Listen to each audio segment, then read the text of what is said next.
الحمد لله نحمده ونستعينه ونستغفره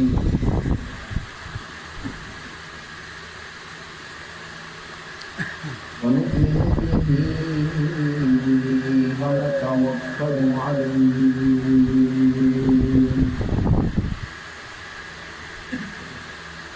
ونعوذ بالله من شرور أنفسنا ومن سيئات أعمالنا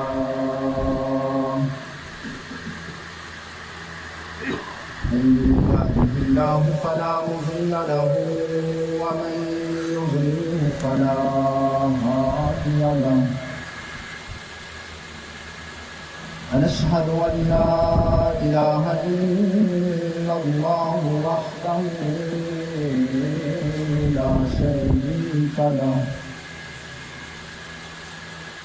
لا شريك له ولا نظير له ولا وزير له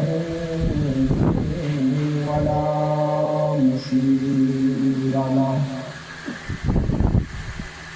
صل على سيد الرسل وخاتم الأنبياء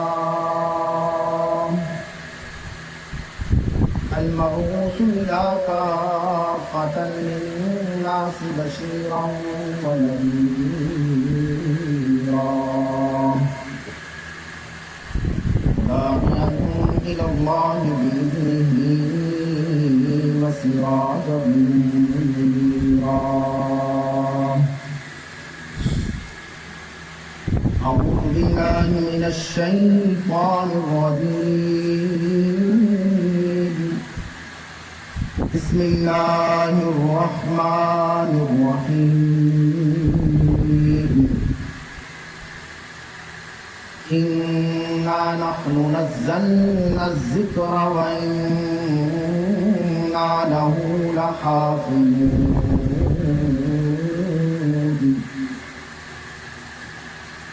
قال النبي صلى الله عليه وسلم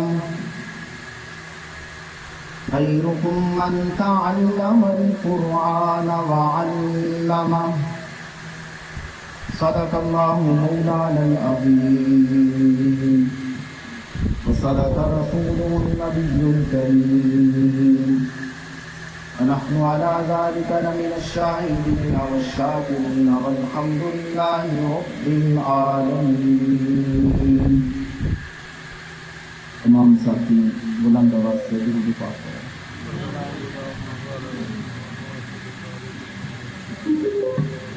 اللهم صل على محمد وعلى آل محمد كما صليت على إبراهيم وعلى آل إبراهيم إنك حميد مجيد. اللهم بارك على محمد وعلى آل محمد كما باركت على إبراهيم وعلى آل إبراهيم إنك حميد مجيد.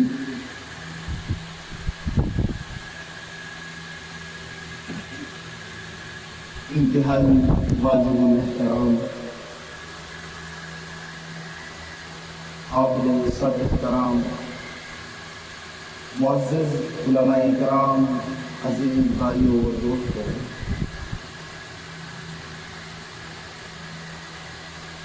آج پھر ایک مرتبہ آپ حضرات کے سامنے راجہ مکرم جناب محترم قاری محمد اسماعیل صاحب کے حکم پر آپ حضرات کے سامنے مخاطب ہونے کا شرف حاصل ہو رہا ہے. اللہ تعالیٰ سے دعا ہے کہ اللہ تعالیٰ مجھے حق اور سچ کہنے کی توفیق عطا فرمائے اور پھر ہم سب کو مل کر اس پر عمل کرنے کی توفیق عطا فرمائے. زیادہ لمبی گفتگو نہیں ہوگی، مختصر بات ہوگی. اگر آپ حضرات کی توجہ میری طرف رہی تو انشاءاللہ بات سمجھ آئے گی۔ سب سے پہلے تو میں حافظ محمد طلحہ صاحب کو مبارکباد پیش کرتا ہوں، جنہوں نے قرآن کریم سنانے کی سعادت حاصل کی ہے۔ دعا ہے کہ اللہ تعالیٰ اس بچے کی عمر میں برکت عطا فرمائے۔ میرے عزیز دوستو، جنہوں نے قرآن کریم اس مبارک مہینے کی مبارک راتوں میں قرآن کریم سننے کی سعادت حاصل کی، یقیناً وہ لوگ بھی مبارکباد کے مستحق ہیں۔ یہ سال کے بعد آنے والا مہینہ بڑی برکتوں والا مہینہ ہے،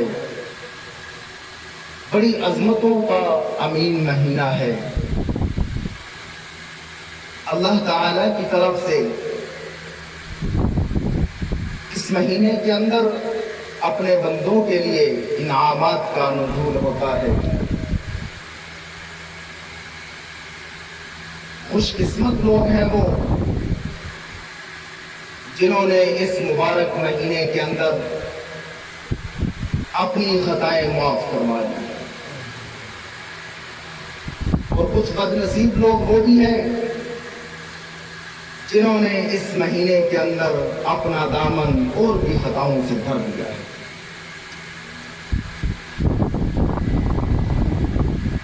رمضان اور قرآن کا بڑا گہرا تعلق ہے، اس لیے کہ قرآن کریم رمضان المبارک کے مہینے میں نازل ہوا۔ سیدہ عائشہ صدیقہ رضی اللہ تعالی عنہا سب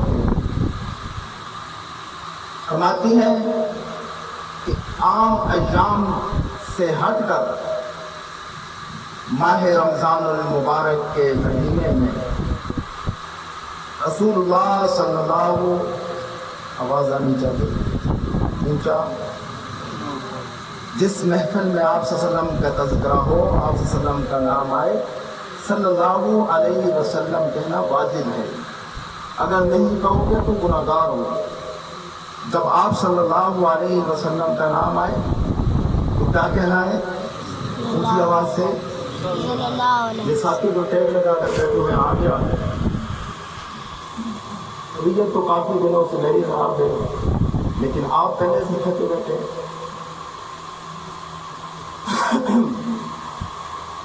عام ایام سے ہٹ کر ماہ رمضان المبارک کے مہینے میں آپ صلی اللہ علیہ وسلم کی نیکیوں میں اور عبادات میں اضافہ ہونے لگتا ہے۔ سرکار دو عالم صلی اللہ علیہ وسلم کی اکثر راتیں رمضان المبارک کی مہینے کی بارگاہ الہی میں حضرت بلال رضی اللہ تعالی عنہ تو فرماتے ہیں کہ اس مبارک مہینے میں آپ کی سخاوت آندھی سے بھی تیز چلا کرتی تھی۔ اگر کوئی کبھی سوالی آ جاتا تو کبھی واپس لوٹ کر خالی نہ جاتا، یہاں تک کہ کبھی کبھی یہ نوبت بھی آ جاتی کہ کسی یہودی سے قرض لے لیتے سرکار دو عالم صلی اللہ علیہ وسلم، لیکن سوالی کو خالی واپس نہ ہوتا۔ جہاں ایک بات ذہن میں آ گئی، سیدہ فاطمہ رضی اللہ تعالی عنہا کے دروازے پر ایک سوالی آتا ہے، دستک دیتا ہے، پوچھا کون؟ اس سوالی نے عرض کی کہ 3 دن سے بھوکا ہوں، کھانے پینے کے لیے کچھ نہیں ہے۔ خاتون جنت، جنتی عورتوں کی سردار سیدہ فاطمہ رضی اللہ تعالی عنہا کہہ دیں سیدہ فاطمہ رضی اللہ تعالی عنہا کہ گھر میں بھی فاقہ ہے، کچھ کھانے پینے کے لیے نہیں ہے، 3 دن سے گھر میں فاقہ ہے، بچوں کے لیے کچھ نہیں ہے۔ جب اس سوالی نے آواز دی کہ میں بھی 3 دن سے بھوکا ہوں، تو قربان جاؤں یہ وہ گھر ہے کہ سیدہ فاطمہ رضی اللہ تعالی عنہا کے ابا کے گھر سے بھی کوئی خالی واپس نہیں لوٹتا تھا سوالی، اور یہ بھی وہ در ہے کہ جس در سے کبھی کوئی سوالی خالی واپس نہیں ہوتا۔ سیدہ فاطمہ رضی اللہ تعالی عنہا نے اپنی چادر اس سوالی کو دی اور فرمایا کہ یہ چادر مدینہ کے بازار میں لے جا، وہاں ایک یہودی کی دکان ہے، اس یہودی کے پاس اس چادر کو کچھ دنوں کے لیے امانت کے طور پر رکھ دے، اسے یہ کہہ دینا کہ یہ محمد صلی اللہ علیہ وسلم کی بیٹی کی چادر ہے، اس سے اپنا کچھ سامان لے لینا، جب کچھ پیسے آ جائیں گے اس کا قرض دے کر اس سے اپنی چادر وصول کر لیں۔ جب اس سوالی نے جا کر اس یہودی کو بتایا کہ یہ رحمت دو عالم صلی اللہ علیہ وسلم کی بیٹی کی چادر ہے، اس یہودی نے چادر کو چوما، سینے سے لگایا اور اس سوالی سے کہا مجھے کلمہ پڑھا دے اور جتنا سامان لینا ہے دے دے۔ یہ اہل بیت کی چادر کا صدقہ ہے کہ یہودی چادر کو دیکھ کر کلمہ پڑھ لیتا ہے۔ تو میں بات کر رہا تھا کہ سرکار دو عالم صلی اللہ علیہ وسلم کے دروازے سے کبھی کوئی خالی واپس اس مہینے کے اندر نہیں جایا کرتا تھا۔ ماہ رمضان المبارک کا مہینہ بڑی برکتوں والا ہے، بڑی عظمتوں والا ہے۔ اس کے پہلے 10 دن رحمت عام قرار دیے گئے ہیں، اس کے درمیانی 10 دن بخشش عام قرار دیے گئے ہیں، اور اس کے آخری 10 دن جہنم سے آزادی کا موقع قرار دیا گیا ہے۔ اللہ تعالیٰ سے دعا ہے کہ اللہ تعالیٰ ہم سب کو انہی لوگوں میں شامل کرے جنہوں نے اس مہینے کی تینوں مرحلوں سے خوب جھولیاں بھر لی ہیں۔ میرے بھائیوں اور دوستوں، دنیا کے اندر کوئی کتاب بھی آپ کو ایسی نہیں ملے گی جو انسان کے سینے کے اندر اپنی جگہ جما لے،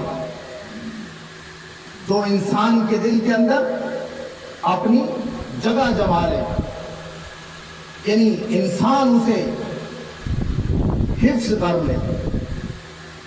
قرآن کریم ہی وہ کتاب ہے کہ جس کے حافظ آپ کو چھوٹے چھوٹے بچے نظر آئیں گے۔ قرآن کریم ہی وہ کتاب ہے،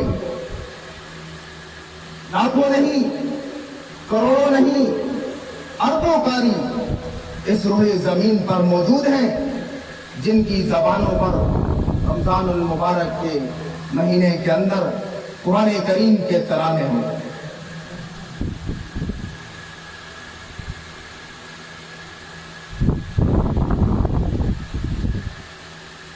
قرآن کریم بڑی عظمت والی کتاب ہے،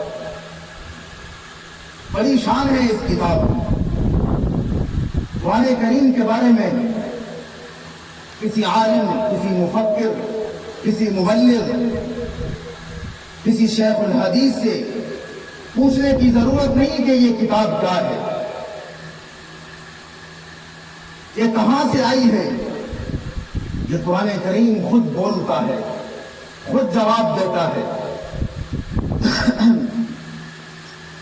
آپ قرآن کریم سے پوچھئے، آپ قرآن کریم سے سوال کیجئے کہ آپ کا نام کیا ہے۔ قرآن کریم خود جواب دیتا ہے، خود بولتا ہے۔ قرآن کریم قرآن کریم نے فرمایا بل ہوا قرآن مجید،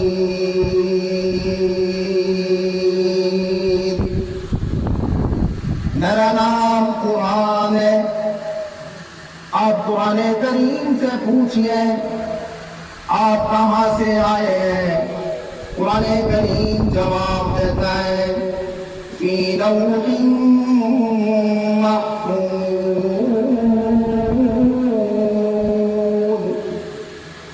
میں لوح محفوظ سے آیا ہوں، میں لوح محفوظ سے اتارا گیا ہوں۔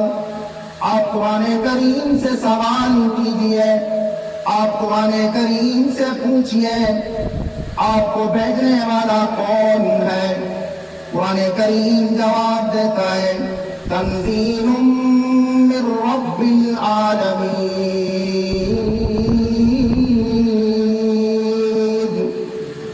مجھے بھیجنے والا رب العالمین ہے۔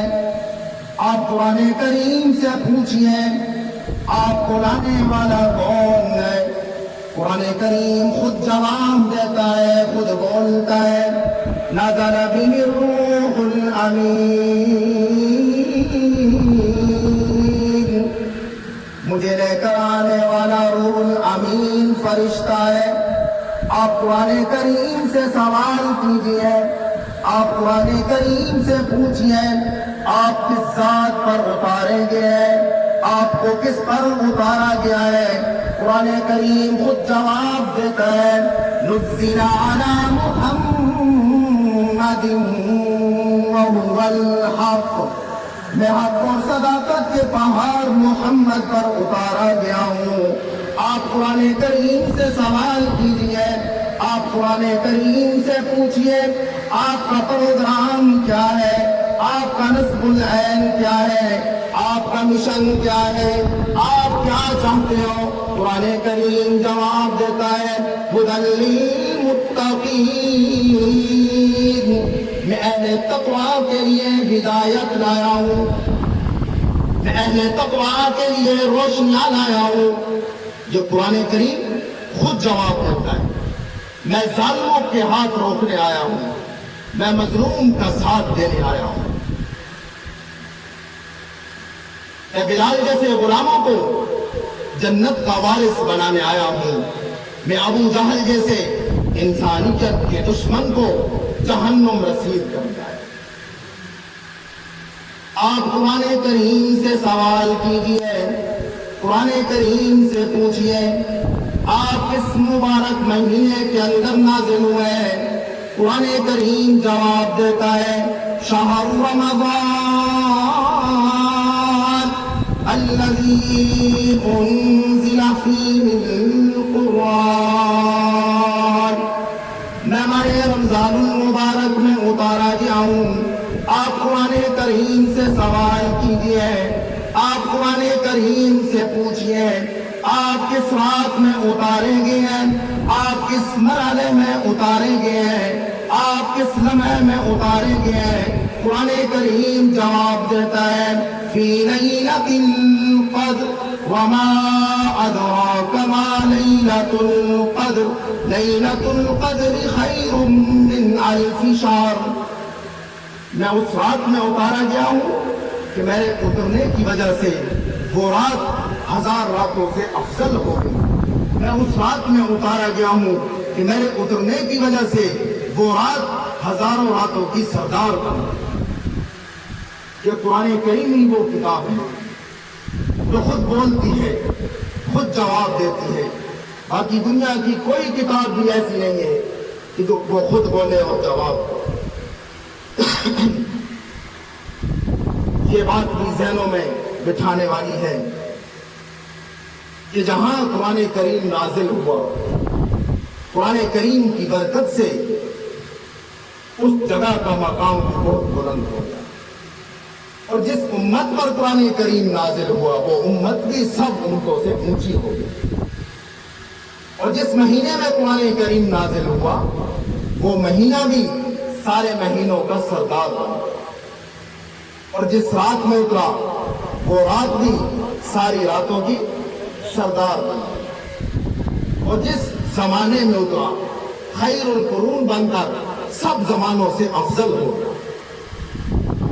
قرآن کریم تو انسانیت کو دعوت فکر دے رہا ہے کہ میرے قریب تو آ، مجھے یاد کرے گا، میں تجھے حافظ کہلاؤں گا، اچھے انداز سے پڑھے گا، میں تجھے قاری کہلواؤں گا، میرے آبرو پر کٹ جائے گا، میں تجھے شہید کہلواؤں گا، میرے احکام پر عمل کرے گا، میں تجھے ولی اللہ کا لقب دلواؤں گا۔ قرآن کریم تو خود جواب دیتا ہے۔ اور یہ امانت اللہ تعالیٰ نے آسمانوں پر، زمین پر، پہاڑوں پر پیش کرنی چاہیے۔ پیش کی کون سی امانت؟ قرآن کریم۔ فرمایا اِنَّا عَرَضْنَا الْأَمَانَةَ عَلَى السَّمَاوَاتِ وَالْأَرْضِ وَالْجِبَالِ۔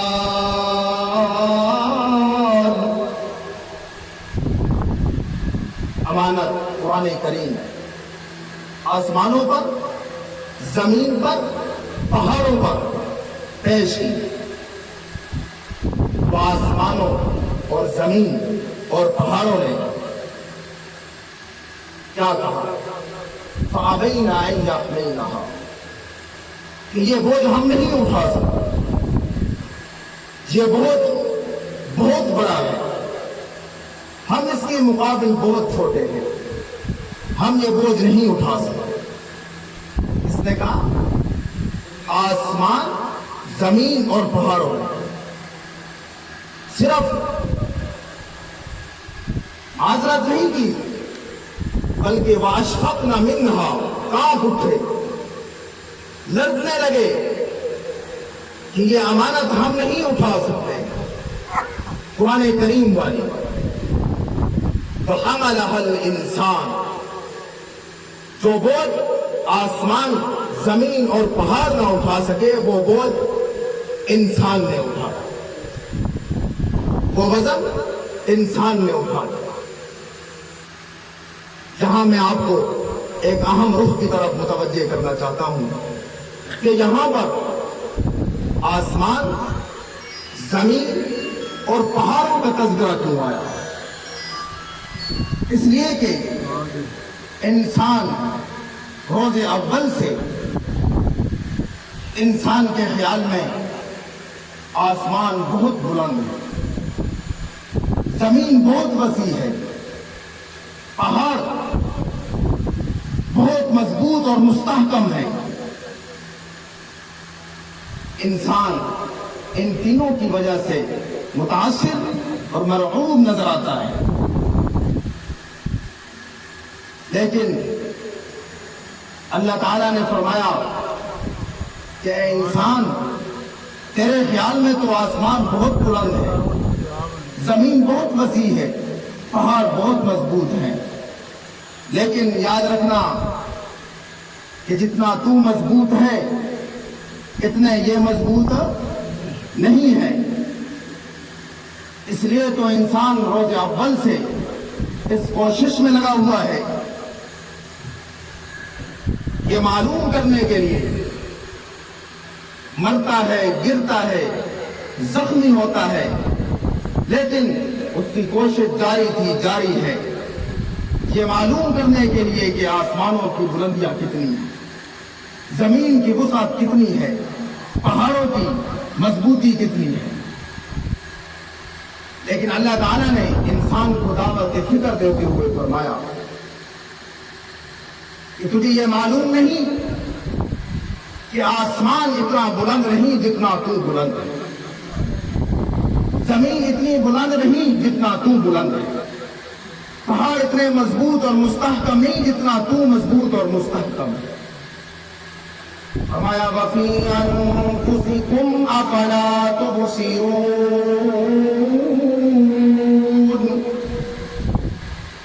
تم نے کبھی اپنی ذات پر غور کیا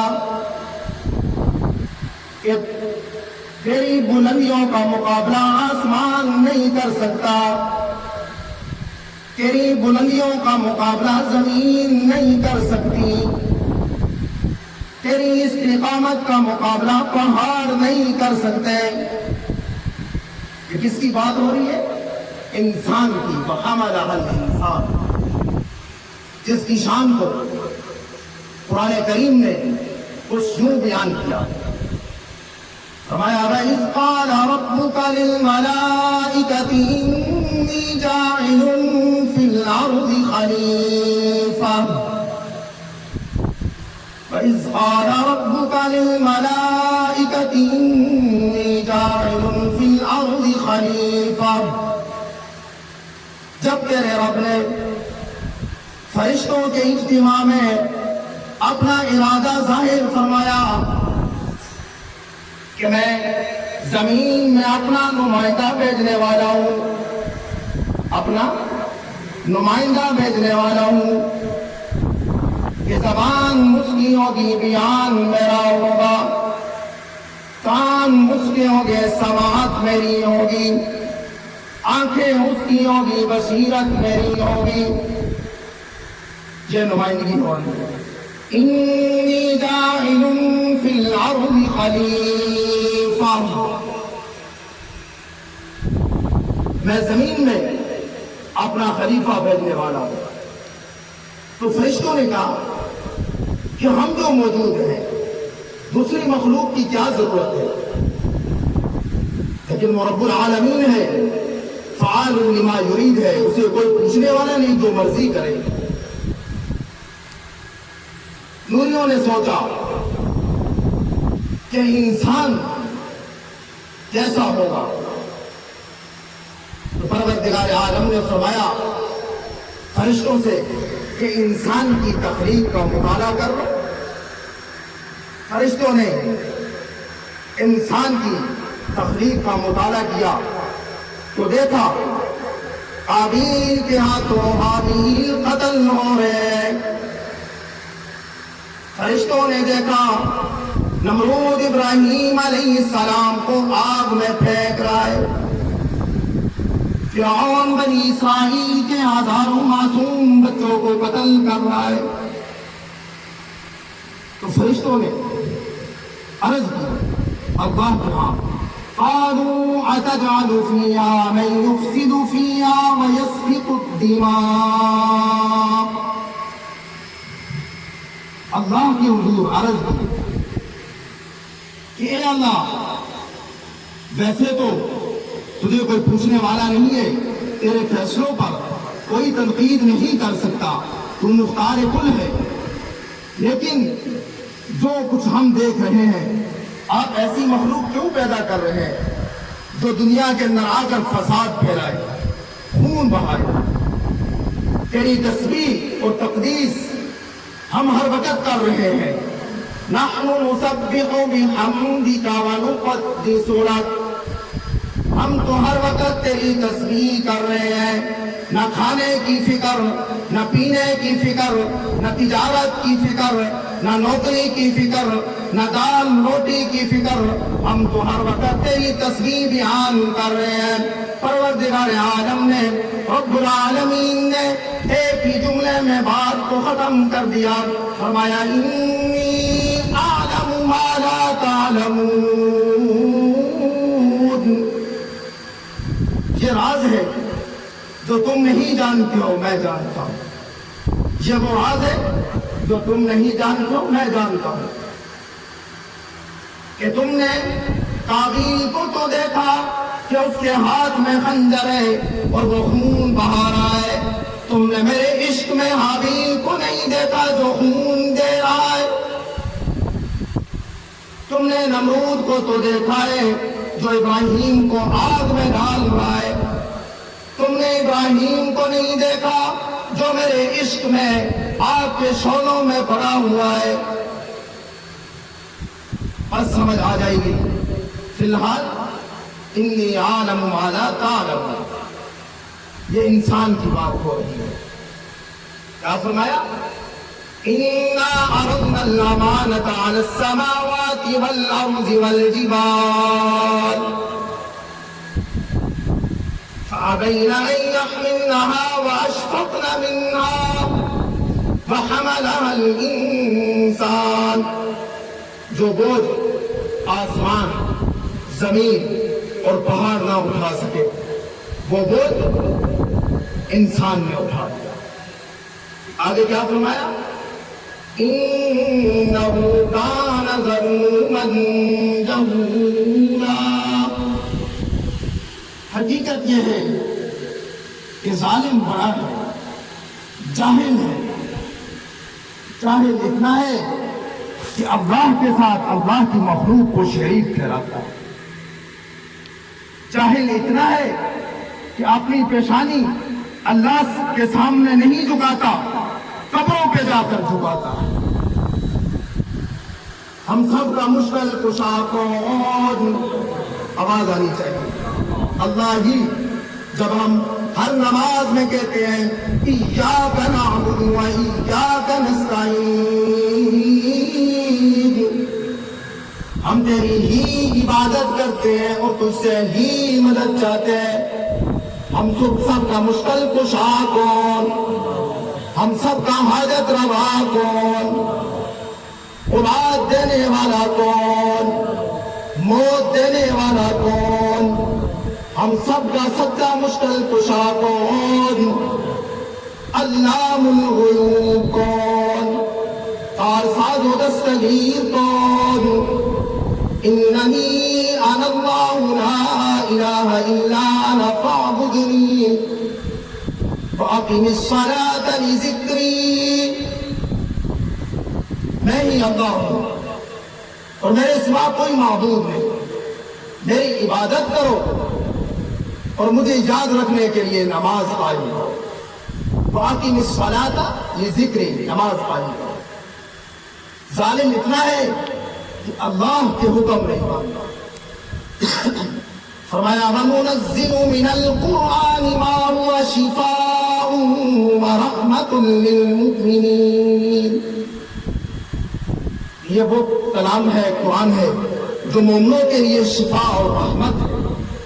اس کے اندر مومنوں کے لیے شفا اور رحمت ہے، جنہوں نے اللہ کے حکم مانے ان کے لیے شفا اور رحمت ہے۔ آگے کیا فرمایا؟ وَلَا يَزِيدُ الظَّالِمِينَ إِلَّا خَسَارًا۔ اور ظالموں کے حصے میں خسارہ ہی خسارہ ہے، نقصان ہی نقصان ہے۔ قرآن کریم کنہیں ظالم کہہ رہا ہے؟ جنہوں نے اللہ کا حکم نہیں مانا قرآن کریم انہیں ظالم کہتا ہے۔ اللہ تعالیٰ نے قرآن کریم کے اندر حکم دیا ان الصلاۃ کانت علی المؤمنین کتابا موقوتا، نماز مقرر وقت پر فرض کر دی گئی ہے۔ جو نماز نہیں پڑھتے انہوں نے قرآن کریم کا حکم نہیں مانا، قرآن کریم انہیں ظالم کہتا ہے۔ کیا کہتا ہے؟ ظالم کہتا ہے یا ایھا الذین آمنوا کتب علیکم الصیام کما کتب علی الذین من قبلکم لعلکم تتقون۔ ایمان والوں کا روزے فرض کر دیے تھے جیسے پہلی امتوں پر روزے فرض کیے تھے۔ اب جو روزے نہیں رکھتے قرآن کریم کا انہوں نے حکم نہیں مانا، قرآن کریم انہیں ظالم کہتا ہے۔ کیا فرمایا؟ اِنَّا نَحْنُ نَزَّلْنَا الذِّكْرَ وَإِنَّا لَهُ لَحَافِظُونَ۔ کہ یہ کلام میں نے خود ہی اتارا ہے اور اس کلام کی میں خود ہی قیامت تک حفاظت کروں گا۔ اس کلام کی نہ کوئی زبر تبدیل کر سکتا ہے، نہ کوئی زیر تبدیل کر سکتا ہے، نہ کوئی پیش تبدیل کر سکتا ہے۔ رب العالمین نے آسمان سے باقی کتابیں بھی اتاری ہے، تورات بھی آسمانی کتاب ہے، انجیل بھی آسمانی کتاب ہے، زبور بھی آسمانی کتاب ہے، لیکن رب العالمین نے تورات کی ذمہ داری خود نہیں اٹھائی، رب العالمین نے انجیل کی ذمہ داری خود نہیں اٹھائی، رب العالمین نے زبور کی ذمہ داری خود نہیں اٹھائی۔ جن پر اتاری گئی ہے انہیں کو ذمہ داری سونپ دی گئی ہے۔ رب العالمین نے قرآن کریم کی خود ذمہ داری اٹھائی ہے کہ یہ کلام میں نے خود اتارا ہے اور میں خود ہی قیامت کی صبح تک اس کی حفاظت کروں گا۔ یہ کلام جس پیغمبر پہ اترا وہ پیغمبر سب پیغمبروں گیا. یہ کلام جس جگہ پہ اترا ہے وہ جگہ سب جگہوں سے اونچی ہو گئی ہے. یہ کلام جس امت میں آیا ہے وہ امت سب امتوں سے اونچی ہو گئی ہے. یہ کلام جس مہینے کے اندر آیا ہے وہ مہینہ سب مہینوں سے افضل ہو گیا ہے. یہ کلام جس رات میں آیا ہے وہ رات سب راتوں سے افضل ہو گئی ہے. یہ اس کلام پاک کی برکت ہے. اللہ تعالیٰ ہمیں ظالموں کی صف سے نکال کر، جنہیں قرآن ظالم کہتا ہے، ان کی صف سے نکال کر رب العالمین ہمیں اپنے نیک بندوں کی صف میں شامل کر.